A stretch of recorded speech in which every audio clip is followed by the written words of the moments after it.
Break के बाद एक बार फिर से आपका स्वागत है। आज हम बात करें कॉमन कोल्ड और फ्लू की। बात इसलिए कर रहे हैं क्योंकि इन दिनों जैसे मौसम आया हुआ है, हम देख रहे हैं कि चारों तरफ लोग छींकते हुए खांसते हुए दिखाई दे रहे हैं और ये हर साल बार बार होता है। तो एक बार फिर से उस विषय को रिविजिट करना जरूरी है ताकि लोगों को मदद मिल सके इसको टैकल करने में, इससे बचने में।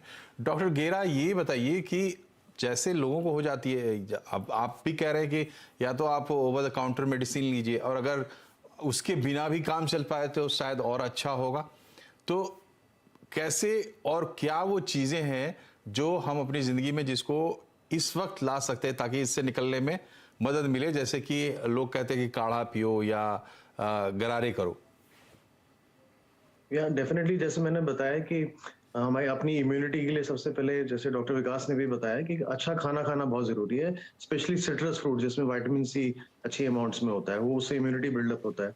दूसरा, हमें इन केस हम कैच कर लेते हैं तो हमारा अपना रेस्पिरेटरी जो ट्रैक्ट है, जैसे जो नाक से शुरू होता है, साइनसेस है, थ्रोट है, उसको हमें ह्यूमिडिफाइड मतलब गीला रखना है और गर्म रखना बहुत जरूरी है। तो स्टीम लेना, गरम गरम ड्रिंक्स पीना, कॉफी हो गया, सूप्स हो गए, या गरम चीजें खाना, और साथ साथ स्टीम लेना बड़ा इंपॉर्टेंट है। गार्गल्स करना, जिससे गरारे वो किए जाएं, जिससे सीलिया की एक्टिविटीज ठीक रहे। फिर हमें अवेयरनेस बहुत इंपॉर्टेंट है कि हम अवेयर रहें, जैसे हम ड्राई हॉट एयर में ना बैठें जो ब्लोअर्स यूजली देते हैं। हम थोड़ा ह्यूमिडिफाइड एयर होना चाहिए कमरे में। अगर आपको ठंड लग भी रही है तो आप थोड़ा सा ह्यूमिडिफाइड एयर में रहे, उसको ड्राई ना होने दें, जिसकी वजह से गला ड्राई होगा तो सीलिया की जो मोटिलिटी होती है वो खराब हो जाएगा, सीलिया कम काम करेगा, तो उसमें वायरसेस को पकड़ने की शक्ति खत्म हो जाती है। फिर वो रेस्पिरेटरी ट्रैक्ट की तरफ जा सकता है, जिसको हम बोलते हैं बलगम जम जाना या चेस्ट में कंजेशन हो जाना। तो अवेयरनेस भी साथ साथ बहुत इंपॉर्टेंट है कि हम अपनी सैचुरेशन देखते रहें। छाती में दर्द आता है या सांस की फूलने की प्रॉब्लम होती है कि सांस नहीं लिया जा रहा है, तो हो सकता है कॉमन फ्लू आपकी चेस्ट को इन्वॉल्व कर रहा है। जो जो कॉमन चीजें जिससे हम अपने आप को 1-2 दिन के अंदर ठीक कर सकते हैं, वो यही है कि एंटी एलर्जिक लें, स्टीम लें, अच्छा फूड खाएं, आराम करें, ठंड गर्म से बचें। आप एक जगह बहुत गर्म में बैठे, एकदम से ठंड में ना जाएं। एकदम से ड्रास्टिक जो सडन चेंज इन टेम्परेचर है उसके साथ भी प्रॉब्लम हो सकती है। और अगर आपको शुगर है तो शुगर को कंट्रोल रखें, अपना बीपी चेक रखें। अगर आप हार्ट के पेशेंट हैं तो हार्ट की दवाइयां जो आप खा रहे हैं कॉमन खाते रहें। आप अपने हिसाब से एंटीबायोटिक्स ना शुरू करें। एक कॉमन टेम्परेचर चार्ट बना लें, सुबह दोपहर शाम का टेम्परेचर को मॉनिटर करें। पल्स रेट देख सकते हैं, कॉमन ऑक्सीमीटर में आजकल पल्स रेट आ जाती है। अगर कॉमन फ्लू में आपकी पल्स रेट एक्सेसिव है, मान लीजिए 120 130 से ज्यादा जा रही है, तो इसका मतलब ये कॉमन फ्लू नहीं है, हो सकता है आपके लंग्स को इन्वॉल्व कर रहा है या हार्ट को इन्वॉल्व कर रहा है। तो बेटर है एक फिजिशियन के पास जाया जाए। तो ये कॉमन चीजें हैं जिसपे हमें अपना ध्यान रखना चाहिए। जी। और गौरव, ये बताइए कि ये चूंकि जो बहुत सारे लोग एक्सरसाइज रिजाइम में रहते हैं, जरूरी नहीं कि जिम ही जा रहे हों, मॉर्निंग वॉक करते हैं या दूसरे एक्सरसाइज करते हैं, तो ऐसे मौसम में आपके क्या सुझाव हैं? और अगर किसी को इस तरह की प्रॉब्लम होती है, गला खराब होता है या थोड़ा बहुत बुखार होता है, सर्दी होती है, तो वो कैसे टैकल करते हैं आप लोग? उनके लिए क्या सलाह होती है आपकी?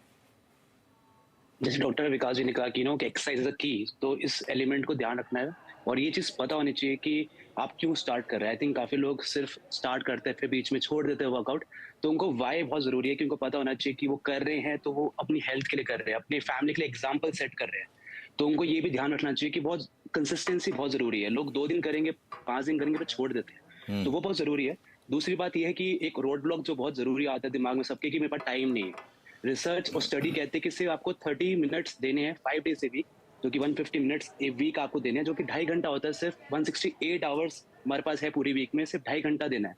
तो जो डोंट हैव टाइम वाला जो रोड ब्लॉक है वो बहुत मेरे को सुनने को मिलता है। एज ए फिटनेस प्रोफेशनल सब कहते हैं टाइम नहीं है, बट सबके पास टाइम है 2.5 घंटा इन ए वीक। तो बहुत जरूरी है कि आपको पता होना चाहिए कि आपके पास टाइम है और आपको अपनी फैमिली को एक एग्जाम्पल सेट करने के लिए आप कर रहे हो, तो आपको वो चीज जरूरी है करना। उसके बाद क्वेश्चन आता है कि करना क्या है। तो इसमें सबसे इजी है कि आप, अभी पोल्यूशन था और अभी भी पोल्यूशन है और अभी भी विंटर में बाहर जाने से बेटर है कि आप घर में वर्कआउट करें। और घर में वर्कआउट करना बहुत सिंपल है।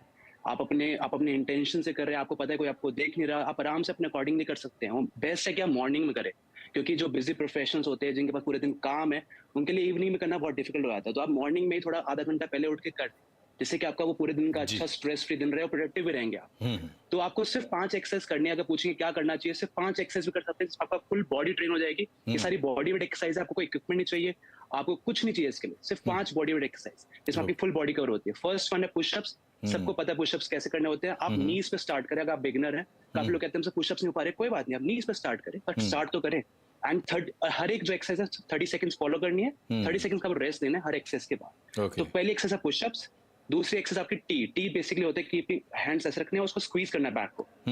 तीसरी एक्सरसाइज आपकी है आपकी जैक नाइफ क्रंच, जो कि बेसिकली आपके पूरे एब्स को, कोर को ट्रेन करती है। चौथी एक्सरसाइज है आपके लंजेस, और पांचवी एक्सरसाइज है प्लैंक। अगर ये 5 एक्सरसाइज भी अगर लोग कर लेंगे और सिर्फ 30 सेकंड्स का एक्सरसाइज करना है, 30 सेकंड रेस्ट लेना है, कोई आपको जज नहीं कर रहा, आप 2 रैप करें, 5 रैप करें, बट स्टार्ट करें 30 सेकंड्स प्रोटोकॉल के चलिए अकॉर्डिंग। ठीक है, आपकी बात सुन के हम उम्मीद करते हैं कम से कम कुछ लोगों को जरूर एहसास होगा कि भाई इसको करना जरूरी है और हो सकता है। आखिरी सवाल डॉक्टर विकास आपसे, बिल्कुल छोटा सा जवाब, क्या ये जो हर मौसम में फ्लू आता है, ये एक तरीके से हमारी इम्यूनिटी का टेस्ट भी करके जाता है? Yes. Actually test your endurance and how you can fight the disease and how you can be disease free.